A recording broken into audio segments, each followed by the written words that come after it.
Is this tilted right now? Where's the microphone? I don't understand. Wait, it's the thing that points at your face. Just point it at your face. But it's this whole thing. It could be any part of this. Welcome into the PFF podcast. Steve Palazzolo back here with Sam Monson. We've got a heavy-hitting mailbag edition right now. Sam, no, you don't.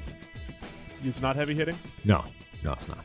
You didn't like the questions? I didn't like the questions this week. I thought, we've had some outstanding weeks of questions. For a start, there's no MS Paint diagram of anything this week. That is disappointing. I figured people, you guys, there is really no excuse. You guys had a long weekend. Yeah. To work on this. You probably could have done it with the family, showed off your paint skills on Thursday, Friday, into Saturday. There's no excuse for no MS Paints this week. No, I mean, this is the week that I think everybody in the football landscape is dragging a little bit. It's post holiday turkey. It's post Ravens, Texans, Monday Night Football, which I think put everyone into a bit of a coma, a stupor. It was a rough one. So I think everyone is just struggling to get through this week, and I think that's reflected in our questions. Well, That's all I'm saying. I did glance at the questions. I like them. We got graded a little bit. I like where we're going with this. I disagree with the grading entirely. This is how I think it feels to be an NFL player, where you take a look at your PFF grade, and you don't like what you see. You're like, I know what I did. Yeah. But it doesn't. I was in the meeting room. Were you? Yeah. Well, I'm not going to complain with the grades this week from Crazy Canuck. He'll be up soon. Whether he knows what we're trying to accomplish or not, he can objectively grade us. Well, you see, this is the argument people make, and I don't know if it's true anymore. I make the argument, if the grades favor me, you guys are credible. If the grades don't favor me, you don't know what you're talking about. I'm questioning my whole belief system in grading now, having seen this go against me now. With that said, let's dive into the questions about PFF. Great, Sam. No, actually, before we dive in, any thoughts on Eli Manning? The news this week that he will be benched with Geno Smith starting. He will no longer have his streak of, 210 consecutive starts. What are your thoughts on this move by the Giants? Well, it probably doesn't reflect well on anybody in the Giants that my initial thought from the fallout of this, the thing that jumped out to me is, holy crap, that Brett Favre start streak is insane. Yes. Eli Manning got the closest anybody has gotten to that, and Eli Manning was still 5.5 seasons of straight starting away from Brett Favre's start streak. That record is the most unbreakable record in the NFL. Yeah, nobody that's is going to get close to that. 5.5 more seasons of Eli, when we've been saying he's kind of done for a while now. You need 5.5 more years to hit Brett Favre's start streak. Nobody is touching that. So you were in the not only Brett Favre thing, but you're like, oh yeah, it's about time that Eli got benched or they moved on from him. Look, this was not the year to bench Eli Manning because of play. Like, he's been going downhill the last couple of years, but actually this year he's been fine. He's actually played better, and I did this in a tweet. In a tweet? In a tweet. Okay. This might be our breakdown next week. Maybe it won't be relevant, but he's played better this year despite their record. Last year they go 11-5, and the whole time we were saying it's despite Eli Manning, whereas this year it's like he's been okay. He's been reasonable enough, and the defense has been much worse. Everybody's been hurt. The offensive line's been terrible. He has no wide receivers. Everything's bad. All of them. Running game. Everything. I mean, yeah, I think he's been an average quarterback this year, and his offensive line has been bad, and his receivers have all got injured at some point or other. So to be an average quarterback with all those things going against you is actually quite an achievement. So I think this is the wrong year to bench Eli from a play standpoint. That being said, I think the logic is more we're 0-10. We have two quarterbacks on the roster. We don't really win. know anything. Oh, sorry, 1-10. Is that it? Yeah. We're 1-10. Either way, where the season is done. We have two quarterbacks on the roster that we don't really know anything about. Let's see. We know a little bit about Geno Smith. We've seen him play badly for the Jets, but we haven't really seen anything from him in a Giants uniform in this offense. And whatever. There's Sure. There is an ability to Geno Smith that we don't really have a handle on in this Giants situation. So let's see what we have in the guys beyond Eli Manning, and that will inform our offseason plan, which may or may not be our offseason plan and may end up being somebody else's offseason plan. That's the bigger issue, too. There might be a lot of people fired and moving on. I think big picture, though, it's like we know we're going to draft a quarterback. Even if they were 5-5, they're still going to be drafting a quarterback. Here's the thing, though. Do you think that this closes the door on Eli Manning as a starting quarterback for the Giants in 2018? I think it does. I don't think it does. I think the way in which they handled it, which was essentially going to Eli and saying, look, we need to have a look at these quarterbacks. Do you want to keep starting to keep the start streak alive? It's not like they just went, look, Eli, sit down, son. But I took the season for you is over. No, but I took that as like you can keep starting, as in take the first snap, play the first drive. You're benched. Whatever it was, I think it was an olive branch. They didn't need to extend him. They could have just said, I understand. You're done. We're moving on from you. You're not the future. Maybe one of these guys is. Take a seat. The season's over. Well, that's why I think he's done there. They said, you're not the future. We're going to have a top 5, top 10 pick. We're going to draft a quarterback. Sure, but that doesn't mean that is going to be next year, as in that guy is going to start next year. Maybe that guy is the 2019 quarterback and Eli Manning is still the starter. I think there's a reasonable chance that over the next 5-6 games or whatever it is, they take a look at these two quarterbacks, and the solution or the conclusion that they come to after all of this is that Eli Manning is the best we can do as a 2018 starting quarterback. And I don't think that they've burnt the bridges in terms of going to him and saying, Eli, we need you to start in 2018. So I agree with part of that. They're going to watch Geno Smith and potentially Davis Webb and come to the conclusion that neither of these guys are the future for the Giants. I am pretty confident in that. And even if Geno Smith has 3 good games, I'm pretty confident in I don't care if he has 3 or 4 good games. He's still not the starter going into next year. The Giants are drafting a quarterback. Yeah. They don't get to pick in the top 10 every year. They are drafting a quarterback. Your point about, maybe Eli sticks around and, he's the lame duck starter while Lamar Jackson or Josh Allen or Josh Rosen is getting ready. Maybe. But I think if they really want to do Eli well, they're like, all right, pick your spot. Is it Denver? Is it Jacksonville?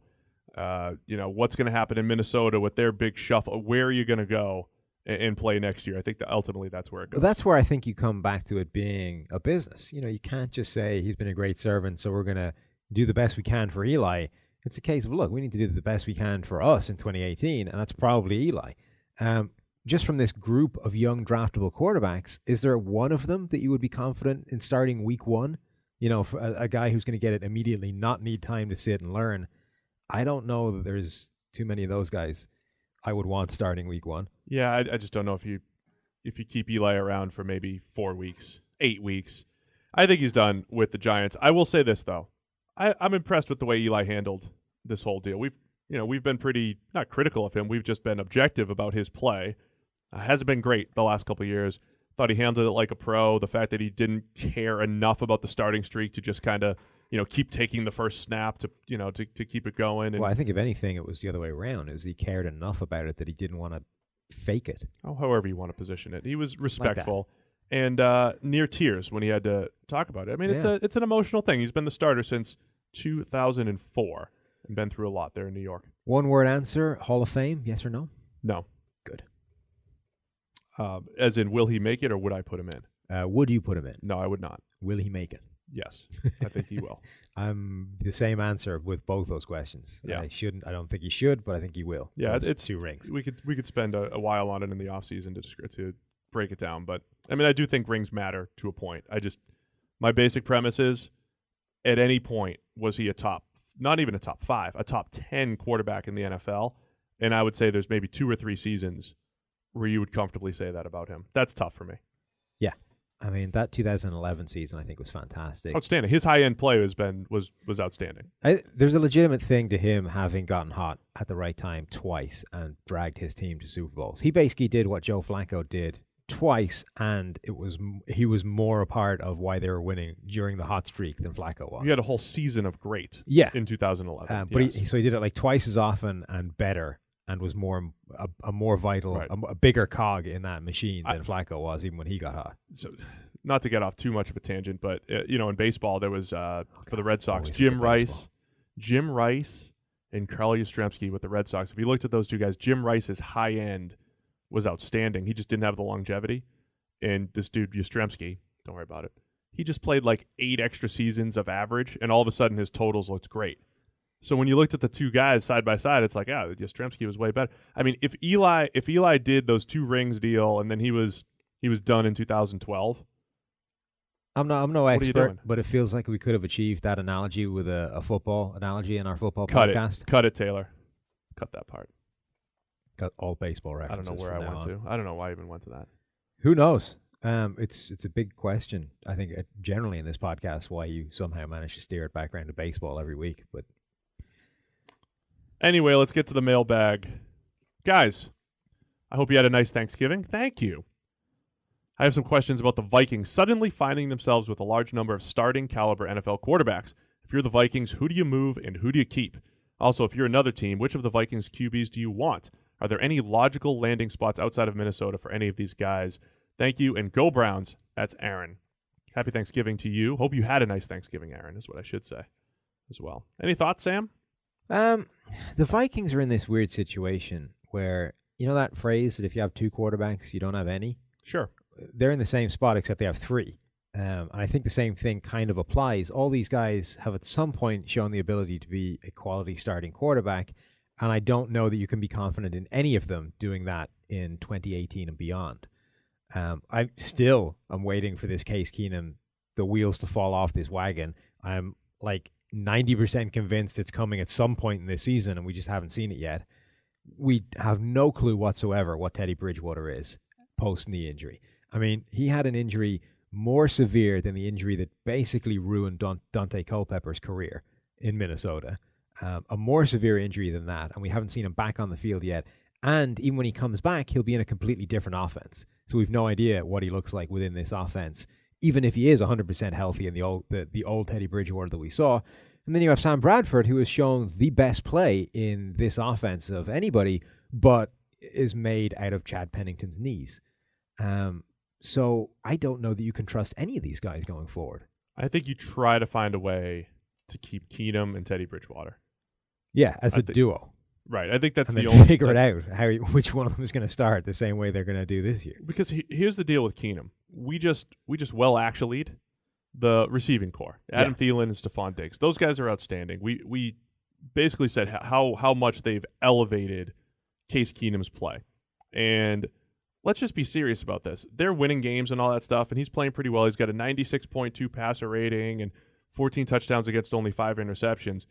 Do you think that Teddy Bridgewater, at his, what we saw from him and maybe his high-end play could duplicate that? I think he could. Well, here's the thing. We're running out of time to find out what Teddy Bridgewater is going forward.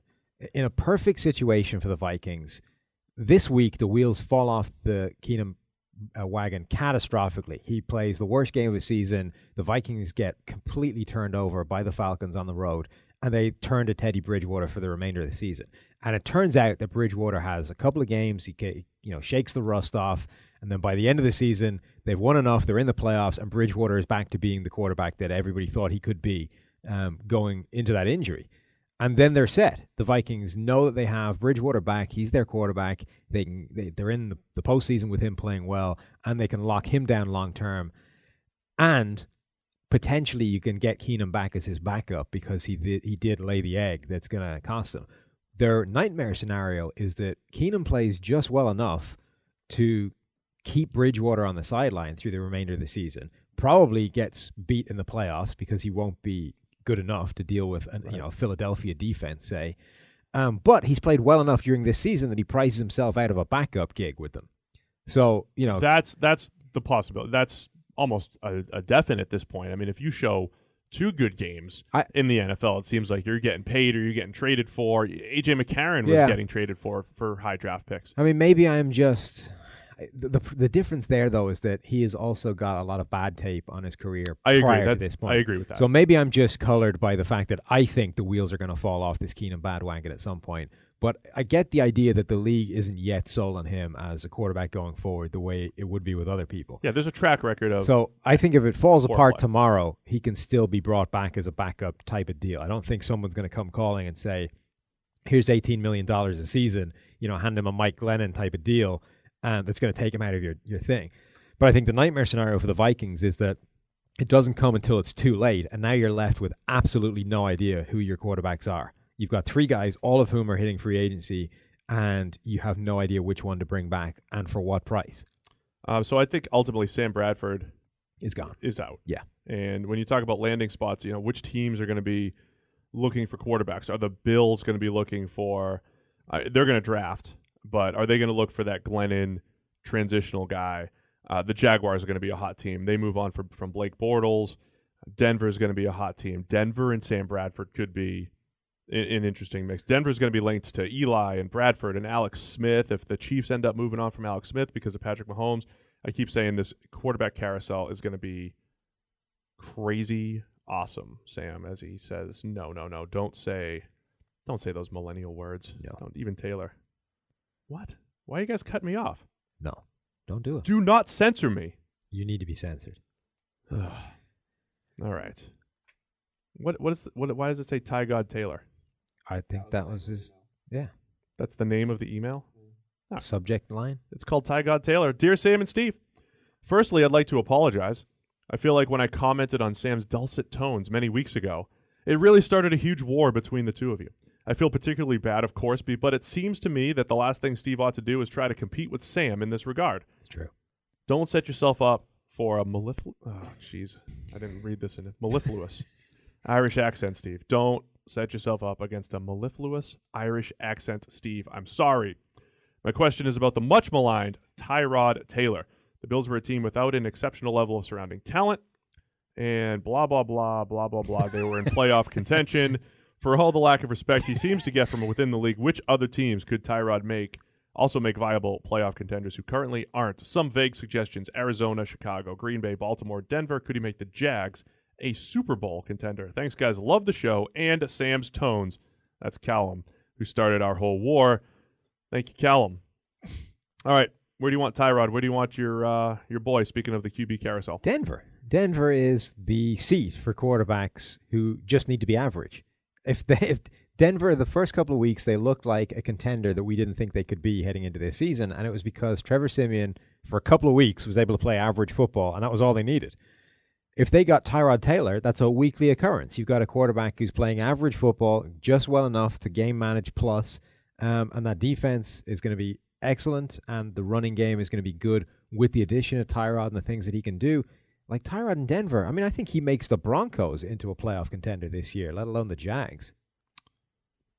I think, yeah, I mean, I like those combinations there. I think that's fine. You're getting that game manager Tyrod. He will be linked, to Denver, to Jacksonville, to all those teams that you mentioned. Baltimore's an interesting one on this one for sure. Well, they need to accept that Flacco's done at some point. Like, the thing with all these other teams, they understand their quarterback situation is terrible. I don't know if it's filtered through to the Ravens yet that Joe Flacco is abysmal. Yeah, it's kind of like the famous line that the Browns front office said about Carson Wentz. I don't think he'll ever be a top 20 quarterback, which obviously has been proven wrong. If you honestly assess Joe Flacco right now in his career, I think you could comfortably say, I don't feel like he could be a top 20 quarterback again in the NFL. He was at one point, but it is not looking good that he can get back to that point. No, Bill Barnwell, I think, had an excellent phrase this week where he tweeted that Joe Flacco is the quarterback that people describe when they negatively describe Tyrod Taylor. Tyrod haters describe today's Joe Flacco when they sum up what he is, which is a terrible quarterback. By the way, Flacco, 4.4 yards per attempt on Monday night and a win. Yeah, he has the lowest average at the target in the league this year, which is usually Alex Smith's domain. But this year it's Joe Flacco. With that big arm. So, yeah, I think all those teams. Last year as well, actually. All those teams make a lot of sense. It was Bradford last year. Bradford last year, that's right. All those teams make a lot of sense. I like Tyrod on, a ball-controlled offense or an offense that's going to use his running skills a little bit more paired with a good defense where he can take care of the ball and win some games. All right. Hey, guys, Crazy Canuck here, back with last week's grades and another football question for you guys. All right. Here we go, Sam. You ready to get graded? Sure. This is what we were talking about. First of all, I'm beginning to be able to sympathize with you guys with having your grades criticized. Yep, that's right. I'm sure it feels different for you guys to be on the other side, and we did both agree that it does. Steve rebounded this week, adding a +1 to his overall grade, landing him now at +0.5. That is excellent. Fist pump. Can we get some but what's the +1 victory for? music, Taylor? What's the +1 for? I'm going to say right here. Yeah. I'm going to read. Go. This +1 comes from his subtle under-breath, I love this guy, when reading my name in last week's podcast. Well done, Steve. That's like us giving a guy a +1 for saying PFF is awesome on Twitter. It's not the same thing. That's exactly what it is. Because we're getting graded on the words that we say, how we present them. I did was say words and I presented them and he graded me on them. You're getting positives for applauding the creator of the system. No. Yes. I did good podcasting. The only person that thinks that that's good podcasting is the person being praised. Yeah, he's the grader. Maybe learn a few things there, Sam. I'm just questioning that system. I'm actually trying to figure out my next move here. Yeah? Because I know I got a +1 for saying I love this guy. I could easily follow up with another I love this guy, assuming there's another +1, but you don't want to come across too strong. You know what I'm saying? Play hard to get? Yeah. Yeah. And he's hearing all of this stuff.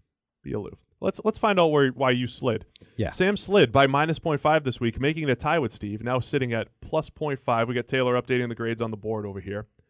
This slight downgrade came from focusing too much on Steve's score and not focusing on doing his own job. As Bill Belichick says, do your job. Do your own job, Sam. Don't worry about my score, my grades, and what I'm doing. And you know what? To be honest, you're already criticizing how I got my grade. No. I'm not criticizing your grade. I'm criticizing this. I'm finding questions with the system. Now you're going to question Crazy Canuck system. I'm a process kind of guy, and I'm questioning this process. The fact that it's benefiting you is just a byproduct of my problem. I can't believe you would question Crazy Canuck's tried and true system. He actually has a football question here. Football question is, it seems as though some teams have bigger injury struggles than others, which many chalk up to a simple coincidence. Do you think there's any merit to say that injuries may have something to do with training camp schedules, workout routines, trainers, etc., or is it just bad luck?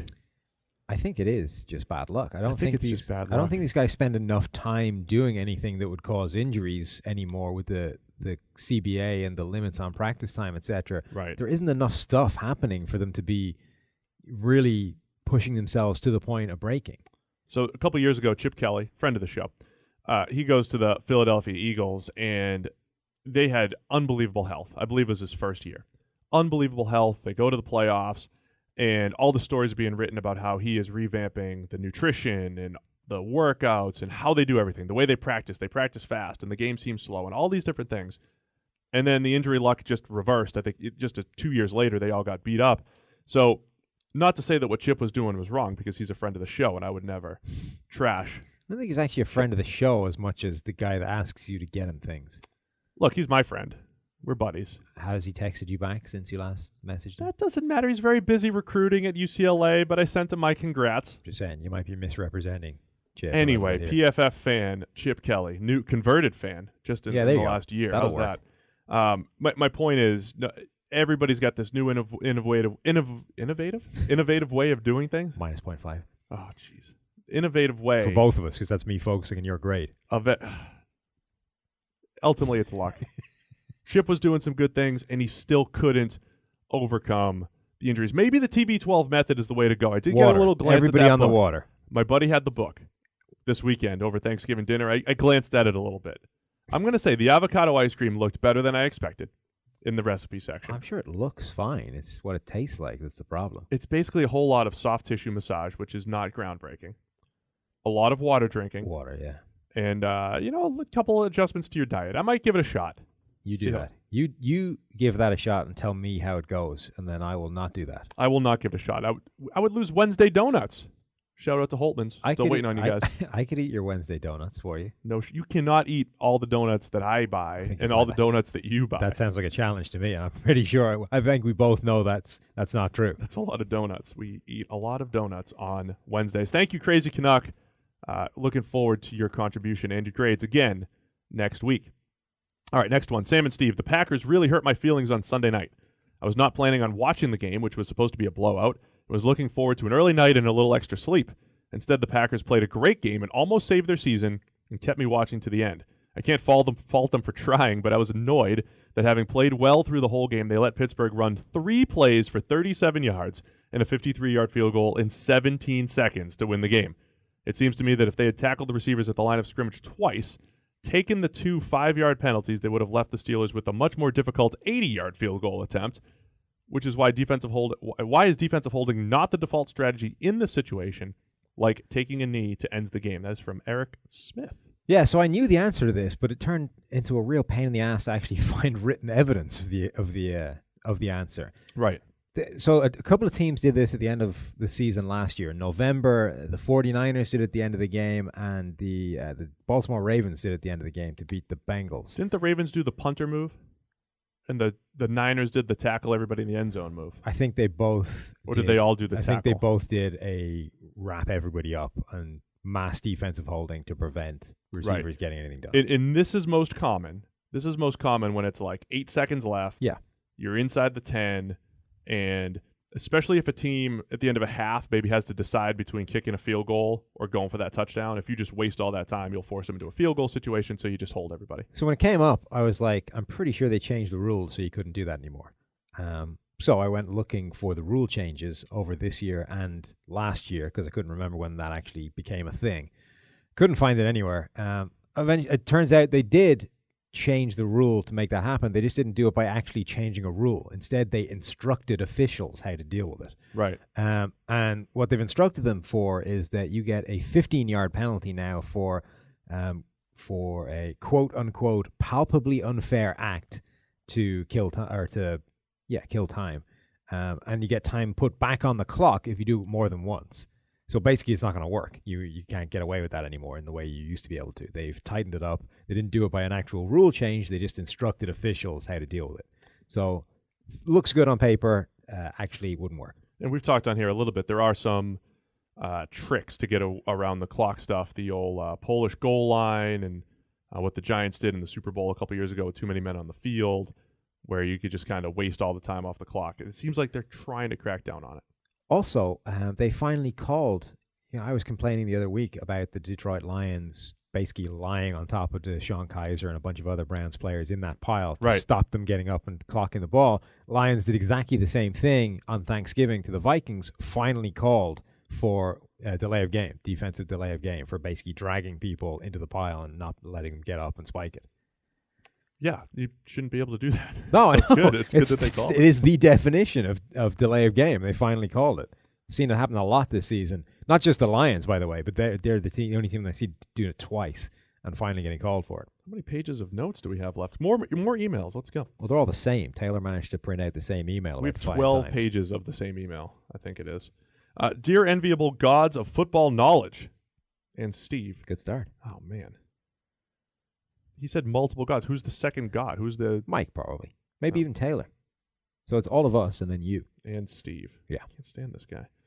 Please fix the Lions' run game. I'm not answering. They've drafted running backs and O-linemen, gotten a bunch of blockers at free agency, but the people they've gotten rid of are succeeding elsewhere, and the new people suck. How do the Lions fix this ridiculously lousy run game? That's Dan from Michigan. Sorry, I'm not from a cool country. I was in Greenland once. Does that count? Yes. It definitely counts because it's the only way I think we're getting Greenland. We're getting Michigan and Greenland on this one. Michigan and Greenland. Thank you for your email from Greenland. Actually, next week as a follow-up, Dan, I would love to know what you're doing, even though you're a jerk, apparently. I would love to know what you're doing in Greenland, what you do while you're in Greenland, who is there, what are people doing in Nobody's Greenland there. these days? Nobody's there. It's empty. It's not empty. That's Antarctica. It's almost empty. People live in Greenland. They really don't. It is massive. Not many. Well, also, I don't think it's as big as it looks on that map. I think that's one of those maps. That's a Mercator projection. There you go. Mercator. And what you really want, distorts reality. What you really want is the Peters projection. Is that right? Is it Peters? I think so. The one that actually the things are the same size. Not that we can't Google this, but I'd love to know how smart our listeners are. Podcasts at profootballfocus.com. Am I right or not? What's your favorite map projection? What's your favorite map projection? And did Sam get it right when he called it the Peters projection map? Is it Peters that is to scale? And if he's right, is the only reason he knows that because it came up on the West Wing once. Oh, man, this is great. We're just connecting so many These are all great questions to ask. But anyway, yeah, fix the Lions run game. Not many people in Greenland, so I don't know why he was there. I really don't. Fix the Lions run game. It is an issue. I mean, part of it is they don't really draft running backs that are running backs. They draft running backs that are receivers. Amir Abdullah, Theo Riddick, these guys are essentially scat backs, right? None of whom you can really trust to run between the tackles. Though actually Riddick is not a bad runner between the tackles. It's just you can't trust him to do it that many times in a game because he weighs less than your shoes. Right. He's a little. Yes. Little guy. Little guy. So that's part of the issue. As for the offensive line things, I think that offensive line is moving in the right direction. Creeping back towards average. Creeping back toward average over here. Obviously, getting rid of Greg Robinson is a colossal upgrade. They have TJ Lang, not a friend of the show. Not a friend of the show. Really not a friend of the show. No, TJ doesn't like us at all. That's okay. We still grade him well. We do. Well, by old crazy Canucks logic, we should start docking him points for every time he mouths off on the radio about us. We've offered to have him over. We're sitting here. We're not doing anything most of the time. We'll have TJ over. In the off season, when TJ's not busy playing games and stuff, TJ can mosey on down to PFF HQ and see what we do. Open invitation to TJ and all other offensive linemen. Whoa, most other. No, we have to have some sort of screening process here. We can't just invite them all down. All right, TJ is allowed. TJ's open invitation to TJ. Anyone else, inquire. Yes. We may be able to hook you up. Podcast at profootballfocus.com. Yeah. Okay. Fix the team. TJ playing well. Wagner, I think, has been okay. I think they're getting better play. Like I said, going from Greg Robinson to Decker. Decker's the big X factor there because, he played okay as a rookie. Probably better than okay. No, he was good. He was pretty good as a rookie. Yeah. But we don't know how good he can be yet. And he hasn't been that good coming back yet. He's still working his way back from injury. So if he can get playing well, I think that offensive line is moving in the right direction, and they just need to find the real running back. Find the kind of bell cow that you can then use Riddick and Abdullah to be complementary players to. I think you summed it. Look, I think Decker coming out too is a better run blocker than he was a pass blocker. He's improved, and I think they're moving in the right direction toward average. I think they've had. Injuries have been an issue for that line. They keep getting guys banged up at the wrong time. And obviously, we've talked before that as soon as you have to go into the bench on the offensive line, you're in trouble. They've had a lot of different linemen play this year. Also, Eric Ebron has never really been a good run blocker and always has to be on the field because he's still a bit of a receiving threat. Yeah. So if you do get a little bit, I liked Michael Roberts coming out as a run blocker. And, they could get a little bit more out of their tight ends for sure. That's a huge thing that people don't really consider. You think about run blocking as only being an offensive line thing, but if you have a tight end who is essentially the end offensive line, he is the edge guy in the blocking scheme. If he's always getting beaten, it doesn't matter if the other 5 guys are executing their assignment well because that guy is in the backfield cutting off the running back before he can make it to the designed hole. So, yeah, I think that's a good call out, as the marketing people would say. Good call out. Thank you. We skipped this one, right? I think we skipped that whole page, didn't we? Did we? Yeah. Oh, yeah, because there's double up. So we're going right to Denmark? Okay. Let's go right to Denmark. Is that right? No. You got 2 more questions before you get to Denmark. Yeah, the outlooks on the Giants. Oh, no. Players? We got one more question and then the one that we're not answering because it's a fantasy question. Exactly. Okay. There you go. So what are the outlooks on Giants players? Mainly Ingram. That's Evan Ingram, Sterling Shepard, and Orleans Darkwa. Going forward, now that Ben McAdoo is driving the bus off a cliff. Fair enough. Well, first off, I hope you survive the bus off a cliff. I don't know if this is a fantasy question or just... I don't know. In general, it's, hey, Geno Smith's the quarterback right now. Davis Webb will probably see some time. And he's going to need to rely on Evan Ingram, Sterling Shepard, especially as far as the pass game goes. Yeah. I kind of like Darkwa. I haven't seen that much of him this year, but I saw the last couple of Giants games I was doing some analysis on, and he's actually a really good running back. He runs hard. If the Lions had him, running game solved, or at least most of the way solved. He's a good, hard running back. I'm kind of impressed by what he's got. I think they have pieces there. Like I say, but part of Eli's problem is that all of his receivers have been broken at some point or other during the season. Right. Ingram's the interesting one because he's got this ability as a receiver. He's this interesting X factor. As much as he wants to with the run blocking, he's just not very good at it. Tries hard. Yeah, he does, which will have a lot of people on Twitter telling you that he's blocking really well, but he isn't. He's a willing blocker. He is a very willing blocker, and God bless him for that, because a lot of tight ends aren't. But by the way, willing blocker, that's code for not good. Most of the time, yeah. Right. Most of the time. There are times most of the time where it is just describing the difference between you and the guys that really just don't want any part of it. No, there's something. The difference between you and Jimmy Graham, for example. Jimmy Graham, not a willing blocker. Much also, improved. Not a good blocker, but not even a willing blocker. But yeah, so Ingram, he is being played as an inline tight end, but I think the same concerns about him coming out are true in that they may be asking him to do the run blocking thing, and he may be willing to do it. And at times executes the blocks fine, but at times he's just getting ragdolled at the point of attack, and that's a problem. Right. And it does mean that he kind of is what people were saying he was coming out, which is basically a big wide receiver playing inside. But this is where we talk about now. The season's pretty much over for the Giants. We know that. And if you do want Evan Ingram to eventually be a little bit more versatile and, be a better blocker, get him more reps. Yeah. So I think that's what you do down the stretch. You get him more reps. You see more from Sterling Shepard, who, we loved quite a bit coming out, and Darkwood. That's what you get. You just get these guys playing, getting more reps, and, watch them as they become building blocks for the future. And at the moment, these are basically your only three playmakers. So, they're going to be feeding them whatever happens because they don't have anybody else. Really a rough year in New York. We expected regression, but not this hard. Injuries, big part of it as well. Yeah. All right, let's go to Denmark. Dear Sam and Steve, I'm a huge fan of the show from Copenhagen in Denmark. I'd like to weigh in on the crazy idea by Crazy Canuck. We just talked about him. We just had an email from Crazy Canuck to grade you guys. First of all, Steve shouldn't be downgrading for mispronouncing words and names. He is literally playing his assignment to perfection. Where would the Mailbag edition be without Steve absolutely butchering relatively easy names? Just Mike reading lists on and on? That should be an expected 0 or even a plus 0.5. All right. I don't know if he's trashing me or giving me credit, but we'll take it. Well, I think he's doing both at the same time. It's quite interesting. Very clever, Jacob Manger Iverson.